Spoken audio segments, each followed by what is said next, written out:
What's up guys, iRacing here, and today's video is all about maximizing your results during an iRacing session, both qualifying and the race. I'm going to show you what it's like to have a checklist or a pre-planned set of actions that you could follow along in order to improve your consistency and your results. This video is addressed especially for new players or rookies that come into iRacing and still don't know how to maximize everything, but also for some of the advanced players, because we have this tendency to forget about the mundane things. And without any more words, let's just see the video. And it's lights out and away we go. Before starting with the actual tutorial, please don't be like this guy.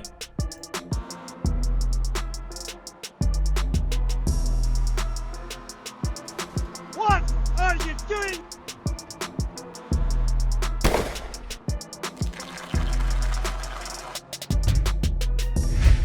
Let's start with qualifying. Here you want to avoid three things: not having a proper setup, doing tire warm-up meets that does not work, and crashing on your first lap. Any setup can be converted into a qualifying setup by doing two things: lowering the fuel level and adjusting the ride height to match the fuel level. In order to do that, you'll note the ride height that you have for each and every wheel. Then you'll start to lower the fuel amount, and in the end you want that the ride height that you have without the fuel to be exactly the same that you had in the beginning. And for that you're gonna use the spring offset as we do here. Regarding warming up your tires in the outlap in qualifying, there are a lot of myths and misconceptions that don't really work. What I've noticed during different types of tests is that you'll have the same temperature in your tires when you start the first lap, even though you'll try different types of things. So what I've tried is the following: sliding around from the rear using both throttle and brake in order to lose grip on the rear tires, and drifting, using all the available track and waving, even though this is done in real life. Here in iRacing, as the date of this recording, this does not work. Another thing that I tried was to wave like a madman on the straights in order to warm up the front tires by doing this, but again, it doesn't work. At least at the time of the recording, you won't get any results from this. I also tried using the curbs in order to warm up the tires, but again, it doesn't work. And of course, I've tried to hold the brakes and throttle at the same time, but I guess you know it, you'll get disqualified by doing this. Lastly, a big no-no is crashing on your first qualifying lap, and that's because of several reasons.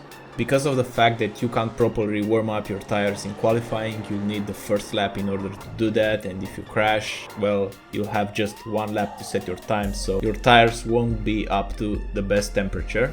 And the second big reason that you want to avoid this is that for some of the tracks, you won't have time to do your both laps if you crash on your first lap. The advice here is the following: if you know that your second qualifying lap will be your best lap, then treat the first qualifying lap as a warm-up for your second. Don't push too hard and try to adapt to the track conditions. Regarding the race, the first thing on your checklist should be to update your race setup from the qualifying one, and if you don't have a race setup, simply just don't forget to add fuel to your qualifying setup in order to be able to finish the race. The next thing is to place your car to the grid and go to the fuel and tire black boxes, and here it depends on the series that you play. If it's not required for you to refuel during the race, then you want to uncheck begin fueling and windshield tear off. And also, if you don't require to change the tires, just uncheck each tire. Usually what happens if you don't pay attention to this is that if you end up in the pits, after the required repairs are completed, you will lose even more time to change the tires and to refuel. And the worst thing is that if you change your tires, they won't be up to temperature, so you lose even more time, and in the worst case scenario, you will end up spinning your car.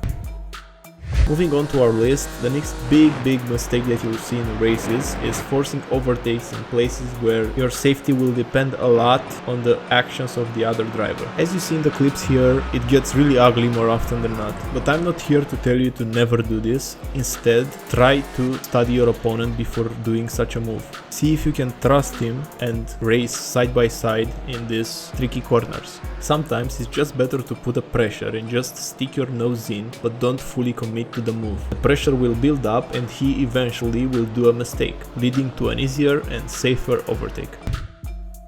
Another big mistake in a race is to miss the braking point. As you see here, more often than not it will lead to an incident. To simplify it, there are two types of scenarios where this usually happens. Number 1.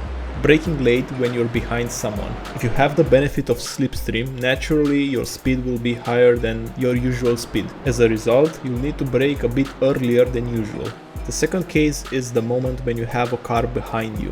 It's one of the moments when you want to be extra careful to not brake earlier than usual. In addition to that, braking early or braking late should be always adjusted to your competition and to the track conditions. Let's move on to the next section, which is making a pit stop. Usually it comes with two common mistakes.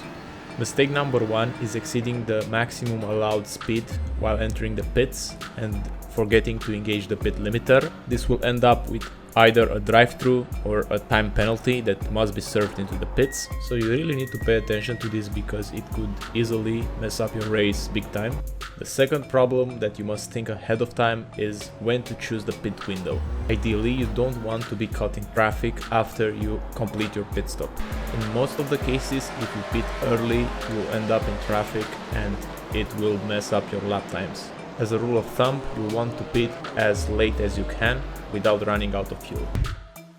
A mistake that you do see from time to time is running out of fuel in a race. Because of the fact that not every race has exactly the same race conditions, fuel consumption can be different from race to race. Your driving style and also the cars ahead of you can influence the fuel that you use each lap. So, what can you do about it? It's simple. If you know that the fuel is going to be tight, you need to use some fuel saving techniques. Two of the most common are lifting or coasting and drafting. To simplify it, more revs you have, more fuel is being used. For high-speed corners you can just coast, and if you have someone in front of you, you could draft behind him without trying to overtake him and with the throttle to 80 or 90%. That was it from my side. Thanks for sticking around.